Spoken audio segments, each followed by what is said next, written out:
Andijonda bir xonadondan bir kunda 2 kishining tobuti chiqdi. Ota-ona jigarbandi bo'lgan 2 o'g'lini bir kunda qabrga qo'ydi. Mudhish, og'ir oqibatli avtohalokat sabab. 2026-yilning 2-mart kuni soat taxminan 23:00 larda Andijon viloyatining Shahrixon tumanida 1994-yilda tug'ilgan haydovchi Cobalt mashinasida harakatlanib ketayotgan vaqtida rul boshqaruvni yo'qotadi va qarama-qarshi tomondan kelayotgan boshqa bir Cobalt mashinasiga urilib, avtohalokat sodir etadi. Natijada ikkinchi Cobalt mashinasida bo'lgan 2010-yilda tug'ilgan o'smir voqea joyida, uning akasi esa shifoxonada vafot etgani aytildi.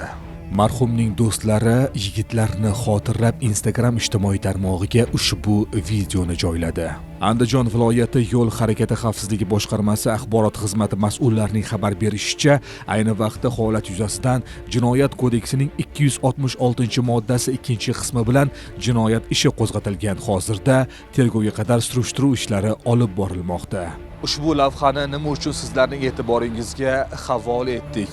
Ogohlikka chorlash va yo'l transport hodisalarini oldini olish maqsadida Millar ijodkorlari marhum yigitlarning oila a'zolariga hamdardlik bildiradi.